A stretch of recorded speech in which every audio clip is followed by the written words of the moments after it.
안녕하세요. 오늘도 사연살롱을 찾아주셔서 감사합니다. 현재 의사로 일하고 있는 늦가기 새댁입니다. 말이 새댁이지 저는 사실 일 때문에 제대로 집안일은 돌보고 있지 못해요. 대신 마음씨 착한 남편이 집안일을 도맡아 해주고 있죠. 저는 친정 부모님이 안 계세요. 하지만 너무나도 소중한 분이 제 곁에 계시는데요. 저의 마음속 엄마인 그분은 바로 시어머니세요. 그분에게 저의 마음을 전하고 싶어 이렇게 사연을 보내게 되었어요. 알고 보니 시엄마가 이곳 애청자시더라고요. 저는 어릴 때부터 불우한 가정에서 자랐어요. 제가 기억하는 아빠는 항상 대낮에 술을 드셨어요. 그러니 초저녁엔 이미 만취가 되어 있는 날이 많았고요. 엄마가 퇴근 시간보다 조금이라도 늦으면 아빠는 엄마를 의심하며 거칠고 긴 싸움이 시작되었죠.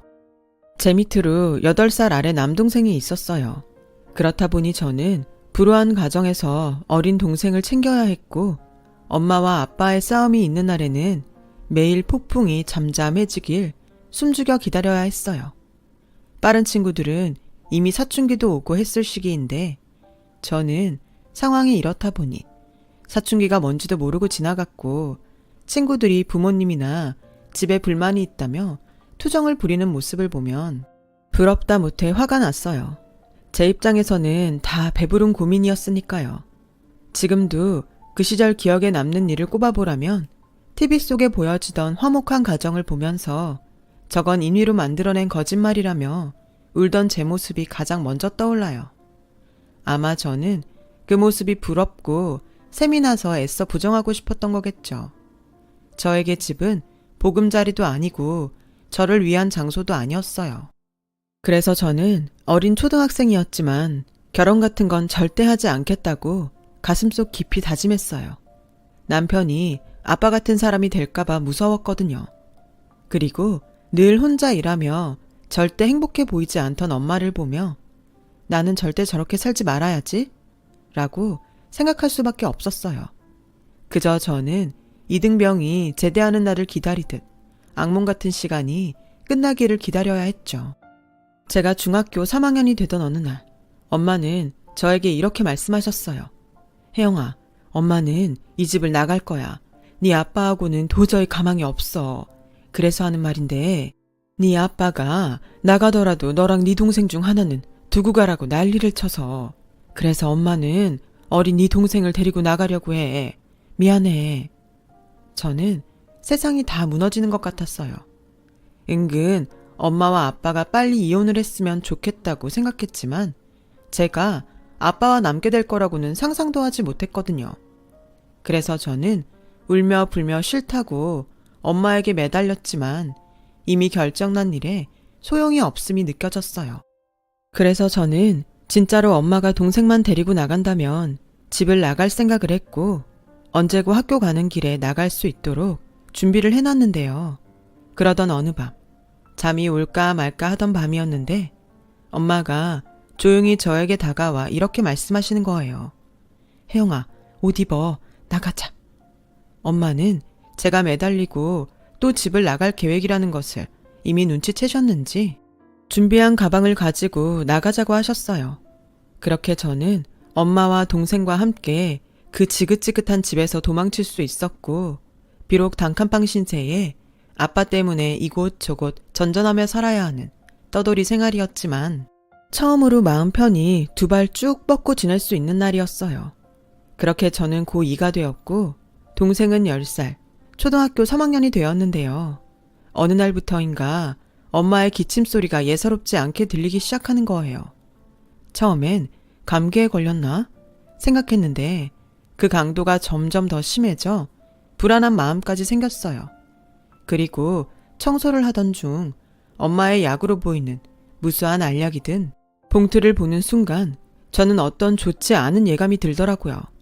그렇게 제가 조금씩 무언가를 알아갈 즈음 엄마는 공장에서 일을 하다 쓰러져 병원에 실려가셨고 엄마가 폐암 말기라는 사실을 듣게 되었습니다. 엄마는 결혼 후 동생을 낳은 후부터 무능한 아빠를 대신해 제조 공장에 다니셨어요. 외할머니는 돌아가시기 전까지 엄마가 어릴 때부터 빈혈도 있고 호흡기가 좋지 않다며 공장 같은 곳에서 일을 하는 것이 걱정이라고 하셨는데요. 엄마의 병을 듣게 된 순간 외할머니의 그 말이 어찌나 머릿속을 맴돌았는지 몰라요. 그리고 의사 선생님으로부터 이미 엄마의 폐가 손을 쓸 수 없는 단계에 다른 장기에도 전이가 돼서 더 이상의 가망은 없다는 소리를 듣게 되었어요. 저와 남동생을 안타까운 눈으로 보던 의사 선생님은 쉽게 말이 나오지 않는지 한참을 망설이다가 마음의 준비를 하고 다른 어른들에게 빨리 알리라고 하셨는데 아무리 생각을 해도 달리 알릴 곳이 없더라고요. 저는 막막한 심정으로 엄마의 핸드폰에 연락처를 찾았어요. 그리고 채 10명도 저장되어 있지 않은 엄마의 핸드폰 속 연락처를 보게 되었고 그중 그래도 유일하게 친구로 보이는 내 친구 유미라는 이름이 보여 저는 떨리는 손으로 그 번호에 전화를 걸었어요. 여보세요? 수키니? 정말 수키야? 왜 그동안 연락이 없었어? 내가 얼마나 걱정했는데. 핸드폰 너머 들리는 낯선 아줌마의 목소리에 반가움과 걱정이 섞여 있었고 저는 떨리는 목소리로 이렇게 말했어요. 안녕하세요. 저는 정수키 씨 딸이에요. 뭐? 수키 딸? 네. 근데 지금 엄마가 좀 많이 안 좋아요. 의사 선생님은 다른 어른들에게 알려서 준비를 하라고 하시는데 저희는 연락할 곳이 없거든요. 알겠다. 더 말 안 해도 돼. 거기에 어디야? 엄마 친구 유미라는 분은 지방에 살고 계시다고 했지만 그날 저녁 바로 기차를 타고 병원으로 오셨어요. 그리고 숨 쉬는 것이 괴로워 거의 진통제에 취해 자고 있는 엄마의 손을 잡고 밤새 많은 눈물을 흘리셨는데요. 엄마는 그 다다음 날 딱 한 번 눈을 뜨시고는 그대로 하늘나라로 떠나셨어요. 저는 그때 정신이 없어서 저도 그렇고 동생도 학교에 보내지 못한 채 엄마의 마지막을 지켜야 했어요. 유미 아줌마의 도움으로 엄마의 빈소를 차리고 이미 엄마와 왕래를 하지 않던 외갓집 식구들을 부르며 난생 처음 상복을 입고 장례를 치르게 되었어요. 어머, 쟤들 어떡해? 딱하다. 그러게 어쩔 수 없이 그 술주정뱅이 지 아빠한테 보내야 하는 거 아니야? 그러고 보니 도통 보이지 않네? 이혼했잖아. 뭐하러 이혼한 남편을 장례식에 불러? 그럼 쟤들은 어떻게? 누가 데려다 줘? 아, 그리고 사망보험금 같은 건 안 나오나? 죽었잖아. 입에 겨우 풀칠하고 사는 것 같은데 보험은 무슨? 듣자 하니 여기 병원비도 아직 정산이 안 됐대. 어머 정말? 이러다 코 끼는 거 아니야? 어쩐지 오기가 싫더라. 조의금 들어온 거로 어떻게든 하려는 거 아닐까? 그러니까 우리는 상황 봐서 얼른 빠지자. 괜히 가족이라고 얼마씩 내라고 하면 어떡해? 저는 제 귀에 또렷이 들리는 대화들에 가시방석에 앉아있는 것 같았어요. 게다가 동생이 그 말을 듣고 저에게 누나, 우리 이제 아빠랑 살아야 해? 아빠가 우리 도망 나왔다고 괴롭히면 어떡하지? 라고 울면서 걱정하는데 그 순간 배려라고는 없는 가족 혹은 친척이라는 그 사람들이 참 밉더라고요. 그런데 그때 어떤 희망의 목소리가 들려왔어요. 저기요, 그런 소리는 나가서 하실래요? 여기 영정사진에 아직 애들 엄마가 있고 애들이 다 듣고 있어요. 어머, 별꼴이야? 누군데 오지랖이에요? 저 수키 친구예요. 제일 친한 친구. 아, 대구로 시집갔다는 그 친구? 아주 우정이 눈물 나네. 우린 가족이에요. 남겨진 애들 걱정하는데 뭐가 잘못됐어요? 괜히 가족 일에 끼지 말고 육개장이나 먹고 돌아가요. 유미 아줌마가 나서자 외숙모들은 목에 핏대를 세우며 싸우기 시작했고 저는 그때 무슨 정신이었는지 저도 모르게 그 싸움판에 끼어서 더 큰 목소리로 이렇게 말했어요. 그만들 하세요. 저 외숙모들한테 절대 도와달라고 안 할게요. 그러니까 불쌍하다느니 아빠한테 보낸다느니 그런 말 하지 마시라고요. 어머, 쟤 지금 뭐래? 지 엄마 닮아서 아주 싹수가 노랗네. 야, 우린 어른으로서 그리고 가족으로서 네 남매를 걱정하는 거야. 아무리 네가 도움을 안 받겠다고 큰 소리 쳐도 니네들은 다 미성년자고 우리가 나서지 않으면 안 되는 게 있다고. 상황 봐서 내빼는 게 나서는 겁니까? 얘네들은 내가 알아서 해요. 내 친구 자식은 내 자식이기도 하니까. 아니, 타에는 좀 빠지라고요. 우리가 아무리 막 나가도 댁 같은 남한테 애들을 맡기겠어요? 당신이 어떤 사람인 줄 알고. 그쪽이 맡으실 거 아니면 가만 계시라는 소리예요. 적어도 전 댁같이 장례식장에 예의도 모르고 애들 가슴에 상처 주는 그런 사람은 아니니까. 아, 그러세요? 어머, 대단한 우정 나셨네. 그럼 우리는 빠질 테니까 알아서 해요. 단, 문제가 생겨도 우리 책임 아니니까 그것도 명심하고요. 외숙모들은 그렇게 말하고 잘 됐다는 듯 장례식장을 나가셨어요. 외숙모들이 나가자 삼촌들도 난처한 얼굴이었고 그날 저녁부터 삼촌들의 모습은 보이지 않더라고요. 어쩔 수 없이 가족도 아닌 타인의 손에 발인이 진행되었죠. 저는 엄마를 낙골당에 모시고 당장 오늘부터 동생과 어째야 하나 고민할 수밖에 없었어요. 그때 외숙모가 말했듯 돈 문제도 걱정이었고요. 그래서 장례식 절차가 끝나는 대로 병원과 장례식장을 찾아가 사정을 좀 해볼까 용기를 냈는데 들려온 대답이 저를 그 자리에서 얼게 만들었어요.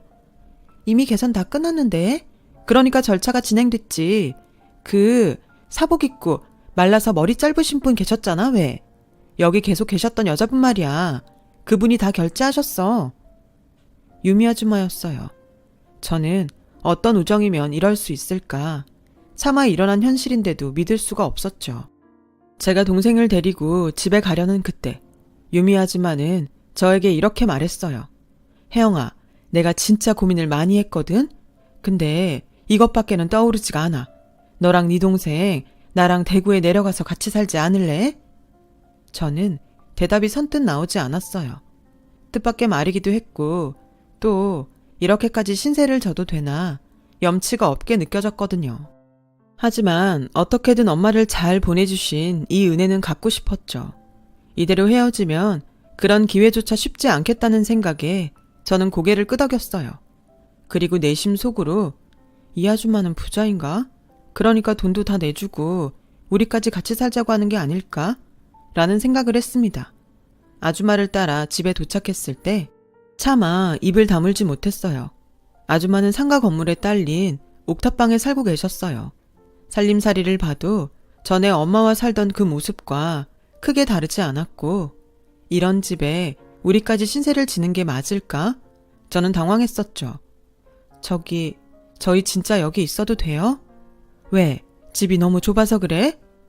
아니, 그게 아줌마도 힘드신 것 같아서요. 아, 솔직히 아니라고는 말 못하는데 그래도 나랑 살자. 내가 니네 외숙모들한테 큰소리 친 것도 있고 숙희 그 기집애 생각하면 내가 니들을 어떻게 모른 척해. 이건 비밀로 하려고 했는데 병원에서 딱 한 번 네 엄마 깼을 때 나한테 고맙다고 하더라. 내가 뭘 어쩔지 지가 어떻게 알고. 하여간 니네 엄마는 사람 다루는 데는 선수야, 선수.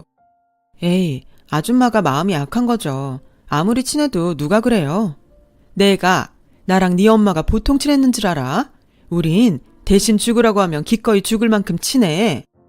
저는 이해가 가지 않았어요. 세상에 그런 감정이 어떻게 존재할 수가 있죠? 사실 지금도 그때의 그 말을 떠올리면 소름이 끼칠 만큼 기분이 이상해요. 그 후 유미 아줌마는 저희 남매에게 엄마 같은 존재로 저희의 이모가 되어주셨습니다. 함께 지내면서 유미 이모한테도 이혼을 하고 하나밖에 없는 아들을 두고 나올 수밖에 없었던 사연이 있다는 걸 알게 되었어요. 진짜 내 친구지만 숙희는 대단해. 어떻게 하나도 아니고 니네들 전부를 데리고 나올 수 있지? 난 하나 있는 것도 못 데리고 나왔는데. 제가 매달렸어요. 아빠랑 절대 둘이 살고 싶지 않았거든요. 근데 이모는 남편이 알코올 중독자도 아니고 직업도 있었다면서요. 아마 우리 엄마도 아빠가 그랬으면 그렇게 우리 둘을 다 데리고 나오지는 못했을 것 같아요. 아니, 네 엄마는 결국엔 니들을 다 데리고 왔을 거야. 걔 마음이 많이 약하거든. 나는 사실 니네 엄마랑 처음부터 좋지는 않았어. 내가 니네 엄마 많이 괴롭혔거든.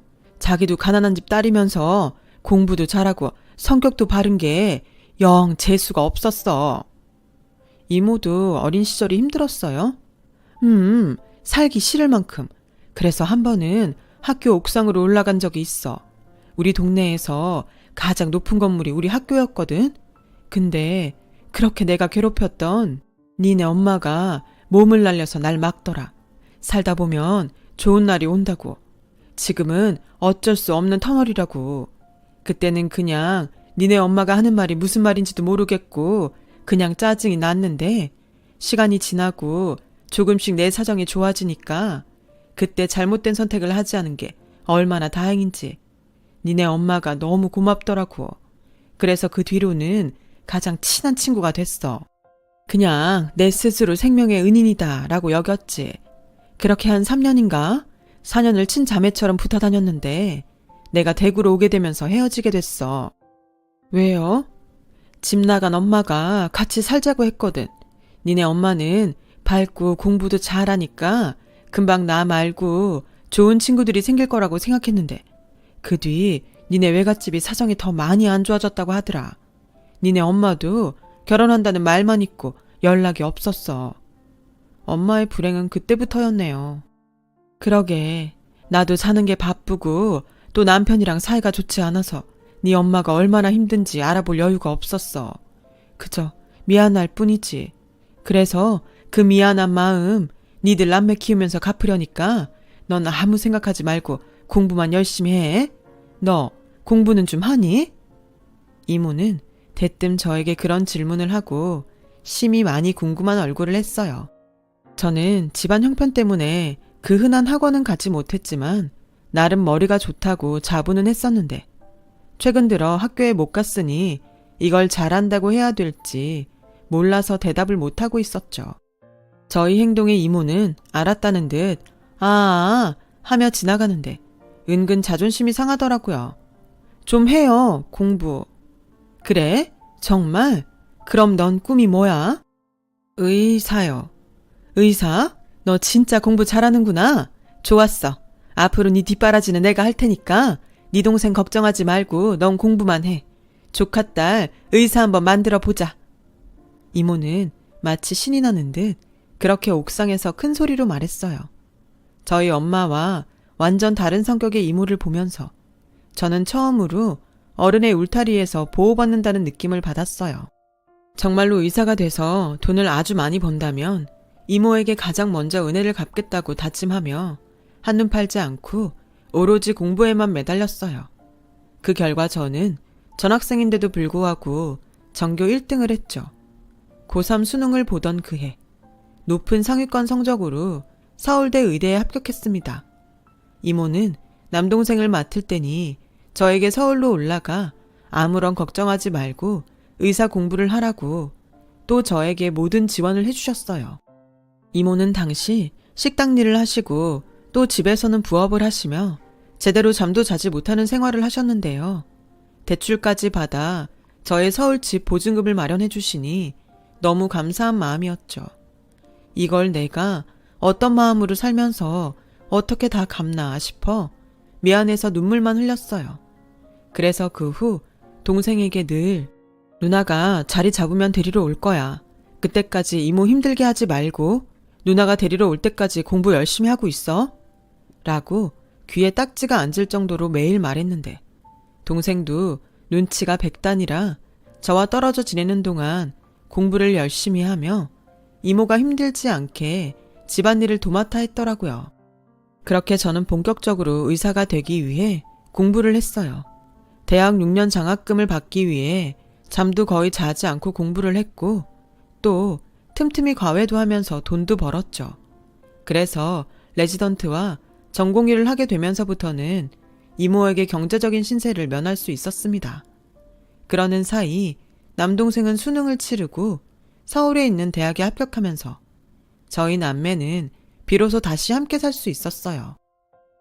내가 이참에 여기 일 다 정리하고 니네 따라 서울 갈까? 이모, 그러지 마. 거기 이모 친구들이랑 단골 손님 잔뜩 있는데 뭐하러. 나랑 수철이가 자주 갈게요. 우리한테는 이모가 엄마고 그 집이 우리 집이잖아. 알지만 내가 니네들 없이 허전해서 그렇지. 나도 자주 서울 올라갈 테니까 니네도 자주 와야 해. 공부 열심히 하고 돈 필요하면 망설이지 말고 말하고. 알았지? 알았어. 이제 이모도 좀 쉬면서 지내. 나 전문의 따면 매달 생활비 보낼 테니까. 그리고 이거 받아, 이모. 웬 반지야? 네가 돈이 어딨어서? 벌었지. 나 과외하잖아. 돈 많이 받아. 이모한테 고마워서 이런 반지 하나 해주고 싶었어. 남들은 반지 하나 정도는 끼고 다니던데 이모는 하나도 없잖아. 야, 식당 일 하면서 반지 끼는 건 오바지. 그래도 뭐 네가 준 거니까 내가 목숨처럼 소중하게 여길게. 그놈의 목숨. 가만 보면 우리 이모는 목숨이 너무 많아.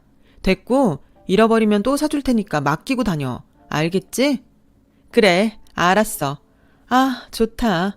이모가 조카딸 덕에 결혼할 때도 못 받은 반지를 다 받아본다. 저 먼 우주만큼 너무 좋아. 우리 이모 이렇게 금붙이 좋아하는 사람인 줄 알았음. 진작에 하나 사줄걸. 우리 간다. 이모도 밥 잘 챙겨 먹고 건강 잘 챙겨. 알았지? 그렇게 저희 남매는 서울에, 이모는 대구에 남게 되었어요. 그런데요, 처음 헤어질 때는 당연히 자주 볼 수 있을 거라고 생각했는데 저도 그렇고 동생도 각자 살기 바빠지니 그럴 여유라는 것이 쉽게 생기지 않았어요.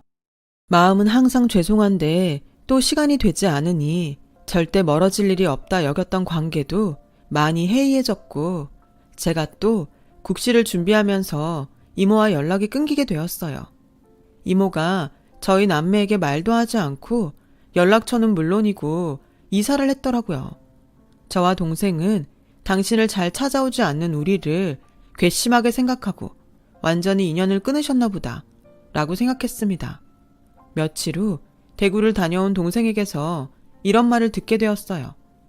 이모 아들이 찾아왔었대. 같이 살자고. 우리는 남이고 거긴 아들이니까 당연하지. 우리도 바쁘다고 잘 못 내려갔잖아. 내가 이모여도 우리보다는 아들 따라가고 싶지. 저도 동생의 말에 동의했어요. 다만 아직 은혜를 갚지 못했는데 이렇게 소식 하나 다 알 수 없게 되었다는 것이 마음이 아팠어요. 너무 죄송해서요. 그래도 언제고 살면서 만나는 일이 생긴다면 그때 한꺼번에 모든 것을 다 갚자 하는 마음은 여전했고 저도 그렇고 동생은 정말 있는 힘껏 열심히 살았어요. 그래서 저는 그 마음으로 공부한 끝에 국시를 패스했죠. 의사 면허를 취득할 수 있게 되었는데요. 그 후에 본격적으로 전문의가 되니 그건 또 그거대로 정신이 없더라고요.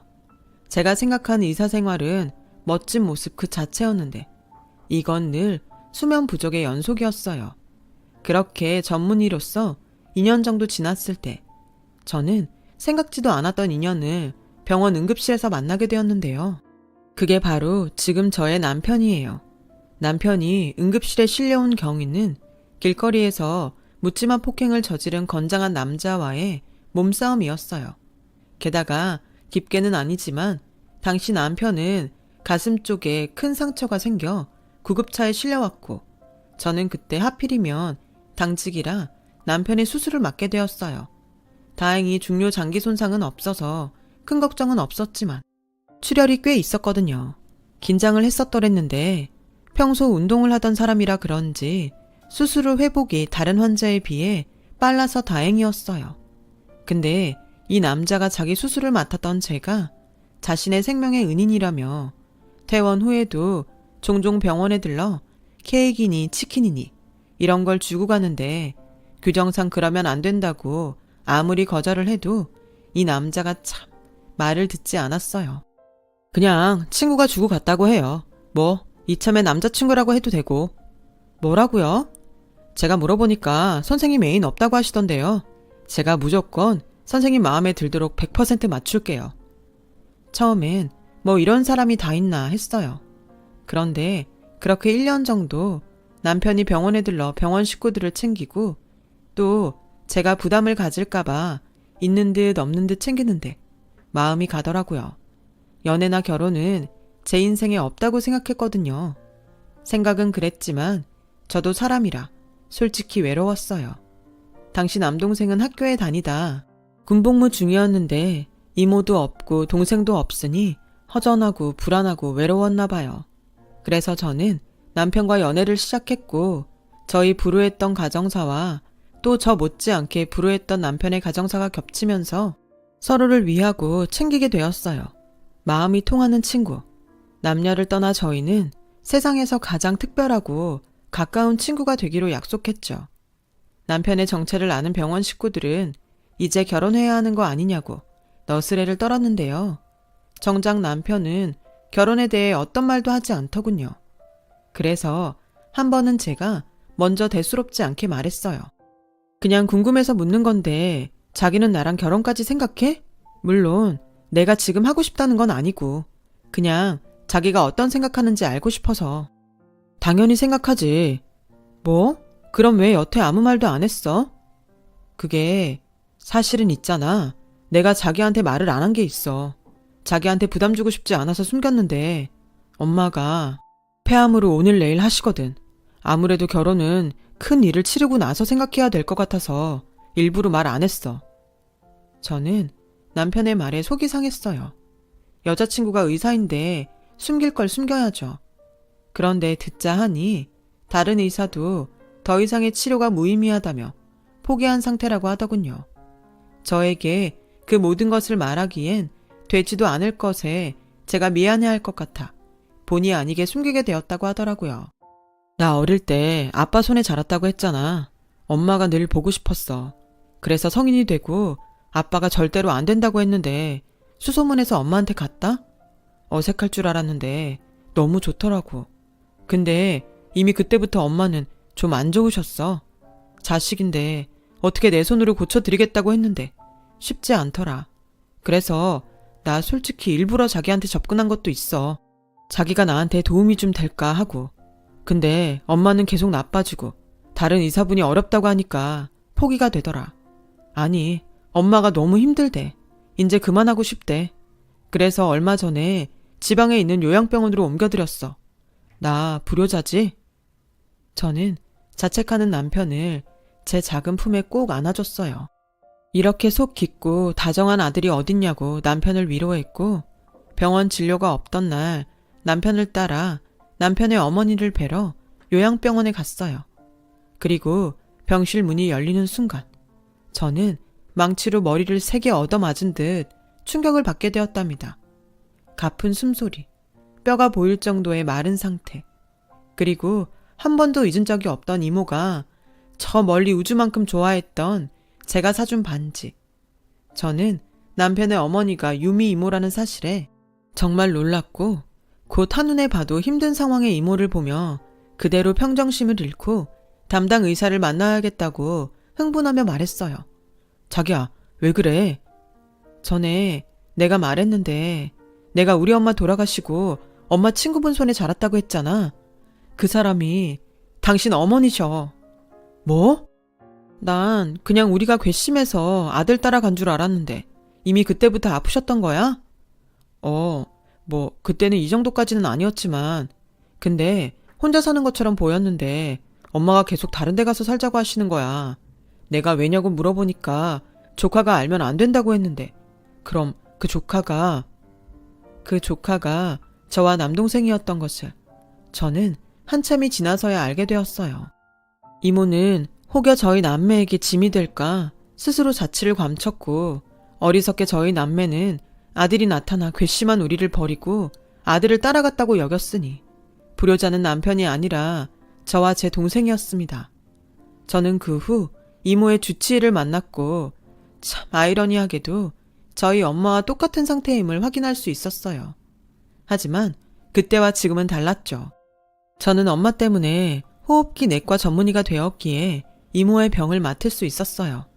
완치는 몰라도 포기하기엔 제가 너무 간절했기에 저는 이모의 주치의를 설득해 이모를 제가 일하는 병원으로 옮겼어요. 그리고 가족을 살린다는 마음으로 제 모든 것을 걸었습니다. 저는 이모의 어쩌면 마지막이 될 수술을 진행했어요. 남편조차 결정이 쉽지 않았던 수술이었죠. 하지만 저는 이상하게도 자신이 있더라고요. 마치 돌아가신 엄마가 도와줄 거라는 이상한 믿음이 생기면서요. 정말 수술은 걱정했던 것과 달리 아주 잘 끝날 수 있었어요. 그리고 며칠 후 이모는 의식을 회복했어요. 이모는 우는 당신의 아들을 알아보고 괜찮다고 토닥이는데 이윽고 저의 얼굴을 본 순간 입꼬리를 심하게 떠시고는 저에게 오라며 손짓하시더라고요. 저와 남편은 그렇게 엄마 그리고 이모의 품에 안겨 한참을 울었어요. 그리고 이모의 소식을 들은 남동생까지 모여 저희는 매일 가족이라는 이름으로 이모의 병실에 머물렀어요. 이윽고 저는 결혼식은 나중으로 미루고 남편과 혼인신고를 먼저 하게 됐어요. 결혼식은 이모가, 아니 시어머니가 회복되면 정식으로 하기로 하고요. 그리고 남편이 지내는 곳에서 일단 신혼살림을 먼저 차렸는데 저는 거의 병원에 살다시피 하고 또 진료가 없는 날엔 이모의 병실에 있는 경우가 많아 남편이 조금 서운해 하더라고요. 그래서 요즘은 집에도 종종 가고 또 남편에게 아내 노릇도 조금씩 해보려고 하는데 솔직히 제가 다른 건 다 잘해도 살림은 영 소질이 없는 것 같아요.